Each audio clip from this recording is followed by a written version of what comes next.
Hey guys, welcome to my channel. My name is Raizen and welcome dito sa ating kwento.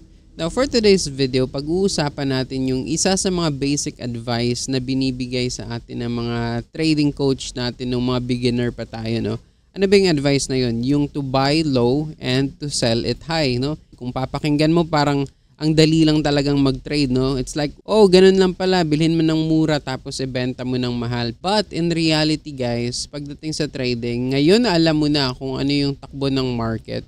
Is it really true na profitable yung buying low and selling high?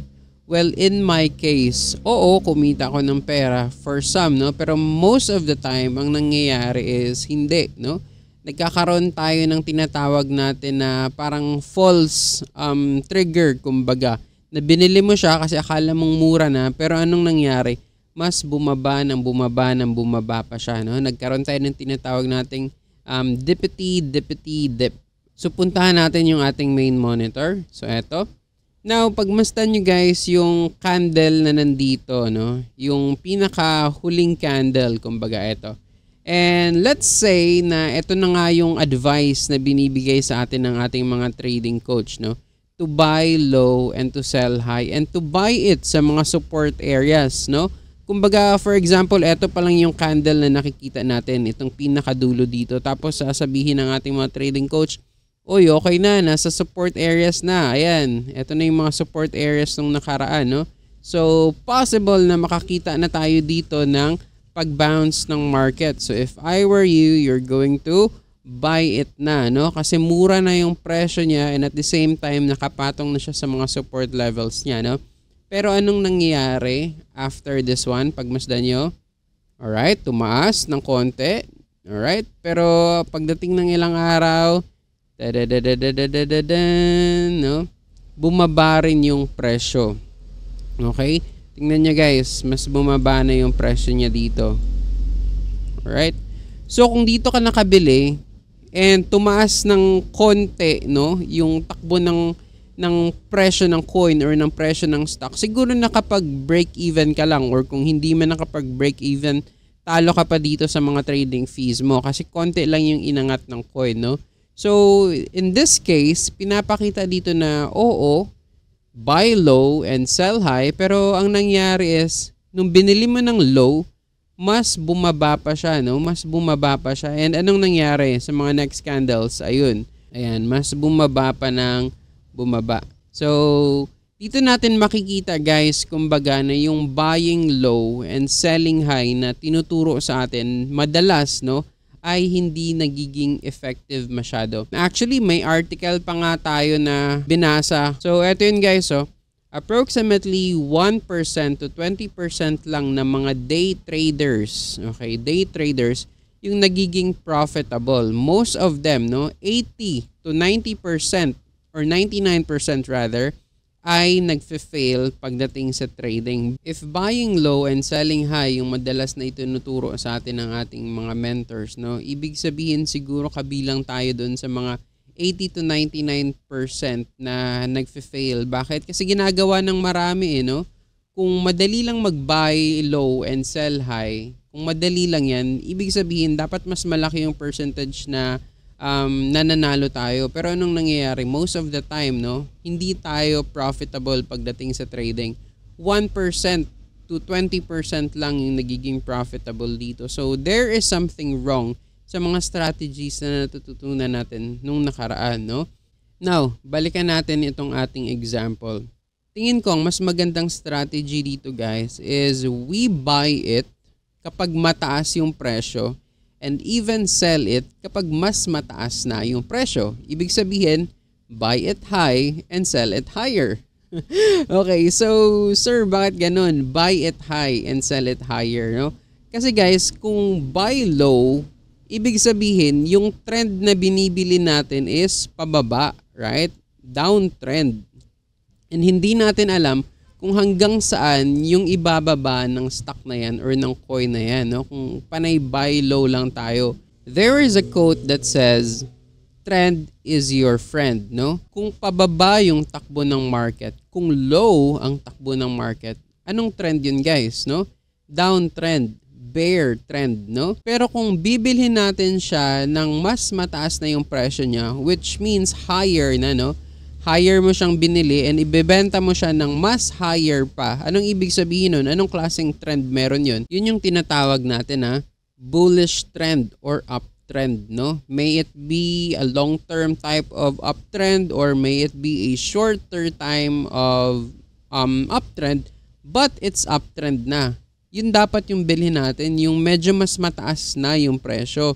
Kasi nga, your trend is your friend, no? Kapag bibili ka ng low, ibig sabihin yan, most of the time, ang mangyayari, low lang. So, I realized something na maybe ang mas magandang strategy dito, guys, ay bilhin natin siya kapag nagkaroon na tayo ng tinatawag nating higher low, no? Not the low, not the dip, hindi yung dulo, but kung saan tayo nakakakita na ng pag-bounce na tinatawag, no? Or yung tinatawag nating higher low. Sir, ano ba yung mga higher low? Okay, so delete natin itong ating drawing, ha? Alright, so eto guys, matatawag natin itong low, right? Okay, dito bumagsak yung coin. And ito naman, pag masdan nyo ito dito, no? Anong makikita nyo dito? Tinatawag natin itong lower low. So ito ang low, lower low, no? And another lower low. Okay? Baka nga lowest low. Okay, but yeah, it's lower than the other low. Ibig sabihin, itong trend na ito guys, downtrend pa siya. So hindi pa siya karapat-dapat na bilhin. Okay? Lalong-lalo na kapag day trader ka.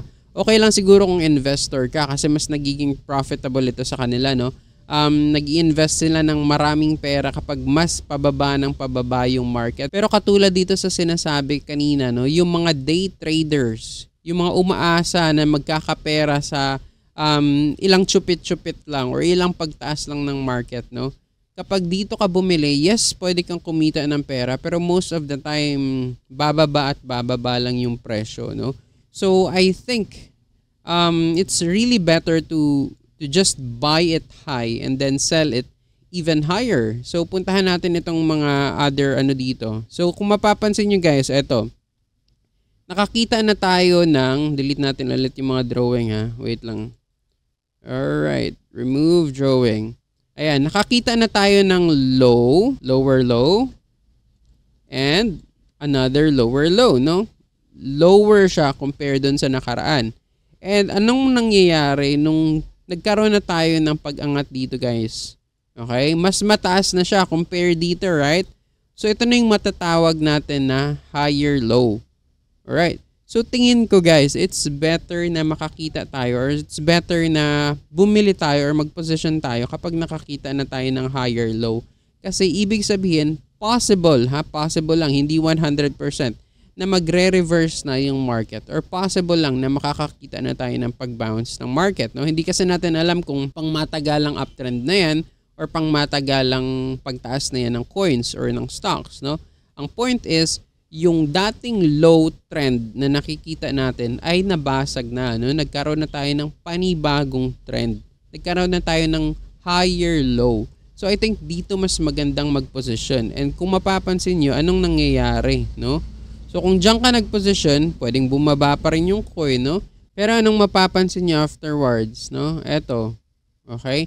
Mas tumaas yung presyo ng coin, okay? Mas tumaas yung presyo ng stocks, no, na binili niyo. But will it signify a long-term trend, no? Will it signify a uptrend na? Hindi natin sure, walang nakakaalam nun. But the point is, kung dito mo man siya binili, mas mataas yung chance na posibleng kumita ka pa rin ng mas malaki, no? Kasi nga, nagbago na yung trend, no? May it be permanent or may it be temporary, pero nagkaroon na ng shift, kumbaga. Alright, napuntahan na natin sa kabila. Ayun, hindi nagkaroon ng pangmatagalang trend, no? Pero yung amount na pwede mong kitain dito sa pag-angat ng presyo na yan, ayan. For example, dyan, and nabenta mo dyan, 28%, malaki-laking percentage na rin yun guys na pwede mong kitain, right? Malaking percentage na rin yun na pwedeng itaas ng pera mo kung sakaling dito mo na area na bili. So yeah, I think it's better na magkaroon ng ganitong strategy than to buy it low. And ang nangyayari most of the time, nagiging low siya kasi nga downtrend siya, no? So eto, nakakita na naman tayo ng pagbagsak ng coin. Low pa, no? Wala pa tayong nakikita na higher low. Okay? So eto yung low natin. Ayan, low.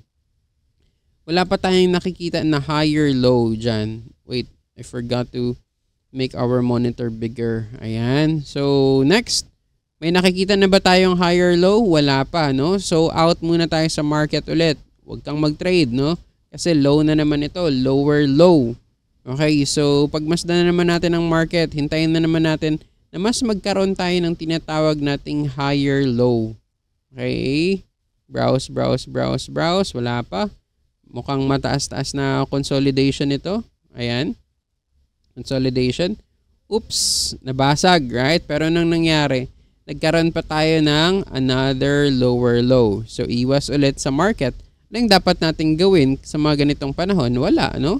Just focus on learning or do other things aside from trading, no? Not trading is also a part of the game, kumbaga. So, pagmasdan natin sa mga susunod na araw, uy, nakakita na tayo dito ng pag higher low. Ayan. Okay, ito, higher low. Or for example, ganito pa lang yan, no? Hindi pa natin nakikita. Posible ba tayong kumita ng pera dyan kapag tumaas yung market? Okay, pagmasdan natin, sukatin natin. Ayan, posibleng kumita ka pa rin ng around 17%. Malaki-laki pa rin, guys, no? So, yeah, I think it's still good. Wait, nagkaroon ng linya. Tanggalin natin yung linya. There. So, I think it's still good. Pero anong mapapansin nyo? Maybe naging temporary lang siya, no? But kung mapapansin nyo, yung kanyang low dito, ayan, it is now higher compared to this low. Ayan. So, ibig sabihin, kahit man bumaba yung presyo niya, pero dahil higher na siya compared dito sa low na ito, possible na nagsisignify na ito ng panibagong trend. For example, binili natin siya dyan and sinukat natin yung ating price, no? Pwede sana tayong kumita ng around 41%. Ayan. And anong mapapansin nyo, guys? Pataas ng pataas. Eto low. Eto naman higher low. Okay, wait. Ayan, higher low. Ayan, so higher low.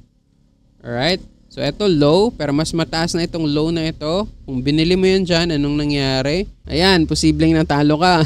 But that is a part of the game. Kasi hindi naman talaga most of the time profitable tayo. No? Hindi naman pwedeng panalo ka lang parate. No?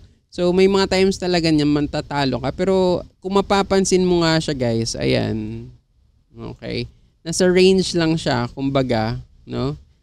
Bumaba man siya dito, nagkaroon man tayo ng panibagong low, kumbaga, sa area na yan. Pero kung i-compare mo siya sa mga previous lows niya, ayan, mas mataas pa rin siya, no? So, matatawag pa rin natin siyang higher low. Yun nga lang, kapag medyo matagal na ito, posibleng mapagpag ka na dito or posibleng maboard ka na dito, kaya ibebenta mo na yung coin mo, no? Pero, yeah, higher pa rin siya, kumbaga. Kung nagdagdag ka lang dyan, for example, hindi ka nagbenta, nagdagdag ka lang ng position mo dyan, anong nangyari? No? So, ayan, posibleng tumaas pa yung investment natin or posibleng tumaas pa yung pera natin, kumbaga. So, browse na natin, no? Tingnan natin. And eto, guys, ano nakikita nyo dito? Ayan. Ano nakikita nyo dito? Is it a higher low or lower low sa current trend ni Bitcoin, no? So, dapat na ba natin siyang bilhin? Hindi pa, no? Kasi nga, lower siya. Maghintay tayo ng medyo mas tumaas na yung trend na katulad nito. For example, lumipad si Bitcoin, right? For example, lumipad si Bitcoin. Sir, lumipad na si Bitcoin. Huli na ako. Kumbaga, sabi mo kasi maghintay pa tayo ng lower low pero nahuli na ako. Anong dapat gawin? Huwag ka mag-alala kasi hindi ka mauubusan ng opportunity sa market, no? There's always a time na babagsak ulit yung coin. For example, dito bumagsak yung coin, no? Nag-formulate siya ng panibagong low ngayon, higher low, alright? And probably, no, sa mga susunod na araw, kung ganyan yung trend ni Bitcoin, makikita natin na possible makakita na tayo ng uptrend. And ito yung tinatawag nating opportunity mo ngayon. Your window of opportunity to enter the trade. No, huwag ka mag-alala kahit tumaas man yan. there's always a time na babagsak yung market, no? Kailangan niya kumbaga i-treat mo yung market na kailangan niya mag-inhale, kailangan niya mag-exhale, kailangan niya magpahinga ng konti, no? So, dun ka sa mga times na nagpapahinga siya, but at the same time, consider buying it kapag mas mataas na siya doon sa previous low niya, no? Kasi nga, trend is your friend. Kapag nakakakita ka ng mga higher low, no? Consecutive higher low, ibig sabihin, possible na uptrend na yung market. So, hindi ibig sabihin na low, ibilhin mo na. Kasi mas madalas, masusunog yung pera mo or mas madalas, may ipit ka lang sa downtrend, no? Buy it if it is high or if it has a higher low. So, ganun yung na-realize ko, no? Again, magkaiba yung day trading and magkaiba yung investing. Sa investing, mas masaya sila kapag pababa ng pababa yung presyo, no? It's an opportunity for them to buy. Pero sa atin ng mga day traders, kalma-kalma lang muna tayo and maghintay ng tinatawag nating reverse ng market or tinatawag nating pagkaroon ng higher low, no? So, that's it for today. I hope may natutunan kayo dito. And yeah, i-observe natin sa mga susunod na araw kung ano ba yung magiging takbo ni Bitcoin, no? Pero ngayon, i-greet na muna natin yung ating mga subscribers. So, hello po kay Maiko Tablan, kay AC, kay Joey Vel Hoson, Michael Ocampo, Joey Mendoza, Vicfel Hugo, Shannon Buhols, Nax, friend ko to si NM, si Rayash, and si Mr. Alan TV. Okay, so hello po sa inyo. So hopefully guys, may natutunan kayo kahit papano, no? So that's it for today. See you again in our next video. Peace